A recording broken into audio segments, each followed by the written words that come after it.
ममता बहुत ही सीधी और प्यारी लड़की थी। वहीं सुनील एक सरल और आगे बढ़ने की सोच रखने वाला लड़का। सुनील, बेटा सुनील कहाँ है? अरे जरा एक गिलास पानी तो दे दो। हाँ माँ, अभी आया। क्या माँ, पानी तेरे सर के पास ही तो रखा है। क्या हो गया है, तबीयत खराब है क्या? अरे नहीं नहीं, वो उठने का मन ही नहीं कर रहा था, तो देखा ही नहीं। वैसे क्या कर रहा है? यहाँ बैठना मेरे पास। माँ पढ़ रहा था। वो क्या है ना, नौकरी में तो वक्त नहीं मिलता, अब ऑफिस से घर आकर ही तो वक्त मिलता है। अच्छा ठीक है, पढ़ ले जा बेटा। सुनील पढ़ लिख कर और आगे बढ़ना चाहता था, लेकिन माँ की तबीयत खराब देखकर सोचता है कि शादी ही कर ले। कब तक माँ का ख्याल वो अकेले रख पाएगा? तो एक दिन, माँ ये ममता है, मैंने इससे शादी कर ली है। तुम्हारी तबीयत भी ठीक नहीं रहती, तो मैंने सोचा शादी कर लेता हूँ।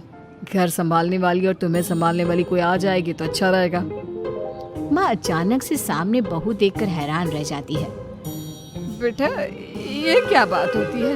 न बैंड, न बाजा, न दहेज, न शगुन, ऐसा कैसे बहू आ गई? माँ तू तो जानती है, मैं नौकरी के साथ पढ़ाई कर रहा हूँ, तो कहाँ से इतना पैसा बचा पाता कि धूमधाम से शादी करता। वैसे भी माँ, लोग तो आकर खाकर निकल जाएंगे, इसलिए बस वैसे ही। माँ जी, मैं आपका ख्याल रखूंगी। वैसे भी ये आगे की पढ़ाई कर रहे हैं, अच्छा कुछ कर गए तो सबके दिन फिर से अच्छे आ जाएंगे। सास को ममता की बात ठीक तो लगती है, लेकिन मन में कहीं ना कहीं लगता है कि कहीं बहू बेटे को लेकर फुर्र ना हो जाए और फिर तो वो रह जाएगी अकेली। बेटा देख, मेरा जो कुछ भी है वो सुनील ही है, और सुनील का भी अब इस दुनिया में मैं ही हूँ और कोई नहीं। क्या सुनील? बिल्कुल माँ, लेकिन आज से ममता भी मेरे जीवन का अहम हिस्सा है, जैसे तू है। सास को बड़ा बुरा लगता है कि उसकी सल्तनत में कोई और हिस्सेदार कैसे हो सकता है। कैसे कोई और उसके 30 साल के बेटे की जिंदगी में अचानक से आकर बराबर का हिस्सेदार बन सकता है। देख बहू, मैं भले थोड़ा बीमार रहती हूँ, लेकिन इसका मतलब यह नहीं कि घर की चीजों में मेरा कंट्रोल खत्म हो गया है। मैं आज भी इस घर की रानी हूँ, समझी? बेटा सोचता है कि ये माँ को अचानक से क्या हो गया। कल तक जो माँ कहती थी कि जिंदगी का कोई भरोसा नहीं, वो अचानक से जंग के मैदान की झांसी की रानी कैसे बन गई? माँ क्या हो गया है? सब ठीक है ना? अचानक कैसी बात कर रही हो? ममता का आज पहला दिन है, स्वागत करो उसका। आसपास की आंटियों को बुलाओ, नई दुल्हन की मुंह दिखाए करवाओ। खैर, सास होने का फर्ज निभाती है और बाद में एक सहेली के साथ बाहर निकल जाती है। क्यों री बताया नहीं कि बेटे का ब्याह कर रही हो? वैसे तो सारा दिन हम ही में घुसी रहती हो। अरे मुझे भी तभी पता चला, मुँह अचानक सर पर लेकर आ गया। कहता है बहू है माँ तुम्हारी, अब इसको भी इतना ही मैं प्यार करता हूँ जितना तुझे करता हूँ। लो जी, ये क्या बात होगी? क्यों इतना प्यार करता है? अरे माँ का प्यार तो ज्यादा होता है। अब उसको तो कोई दूसरा पति मिल सकता है, लेकिन तुम ही बताओ, क्या माँ की ममता किसी और की हो सकती है? ना जी ना, बेटे को समझाओ ये बात।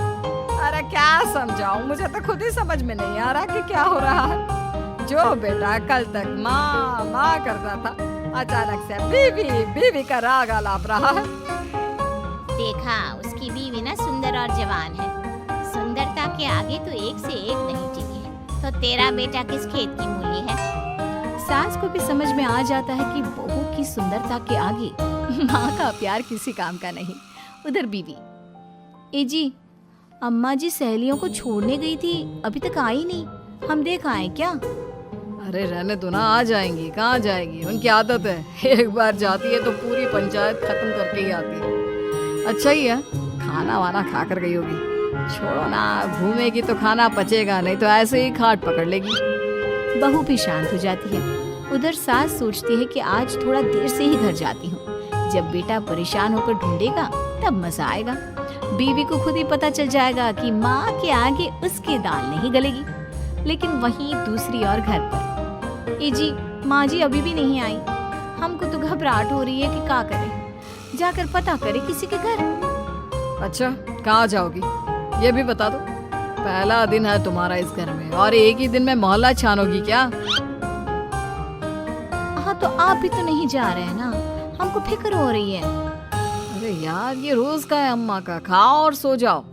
बस फिर क्या था, बेटा बहू खाना खाते हैं और कमरे में सोने चले जाते हैं।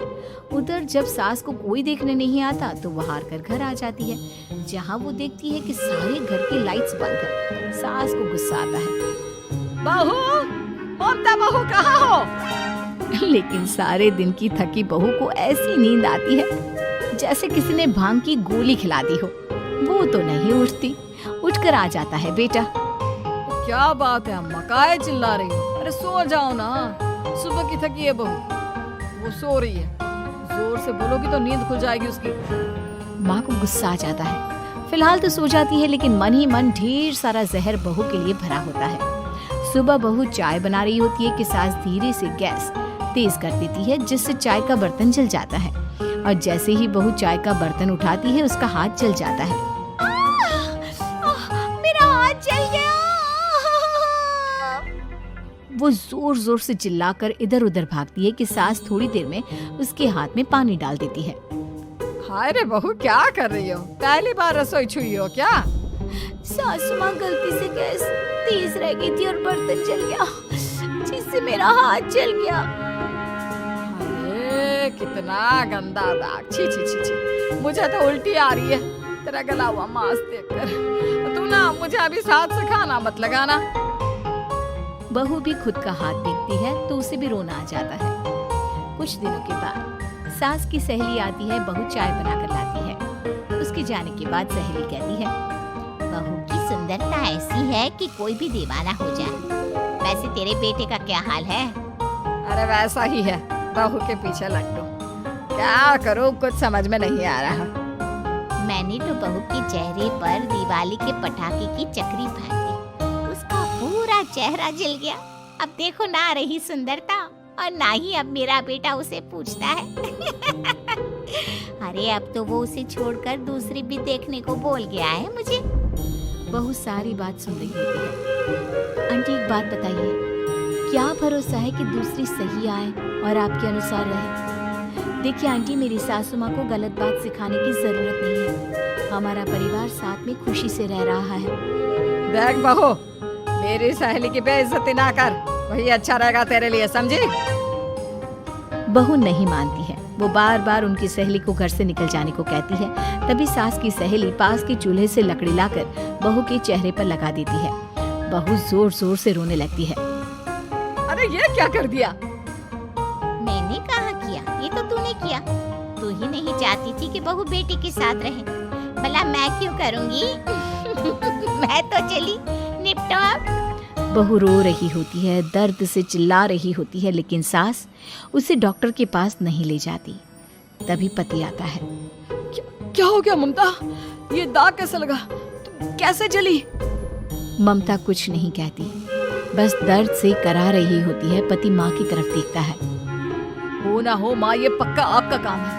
आप ही ममता से जला करती थी ना। देखना माँ, अब पुलिस आएगी, केस बनेगा, लेकिन पहले मैं ममता को अस्पताल लेकर जा रहा हूँ। सभी अस्पताल जाते हैं, जहाँ डॉक्टर ममता की सास से कहते हैं,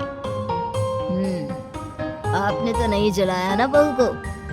अब ममता की सास के तो पसीने छूट रहे होते हैं। वो घबरा कर कहती है, ना डॉक्टर साहब, कैसी बात करते हैं?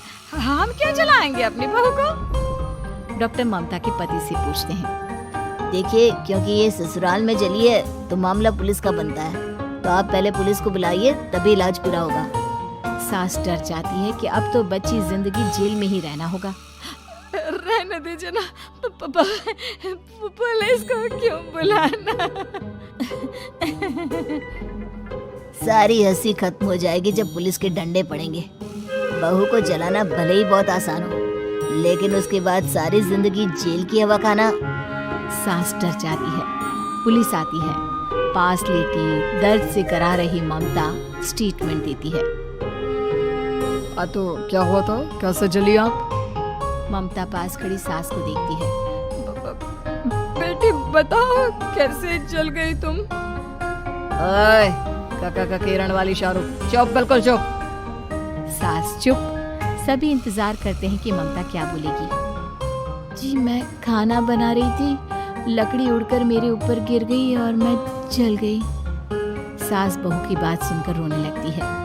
देखा माँ, कितनी समझदार है ममता। ये चाहती तो, हाँ बेटा, ये चाहती तो मैं आज जेल में होती। मुझे माफ कर दे, मैं आगे से अभी कभी ऐसा नहीं करूंगी।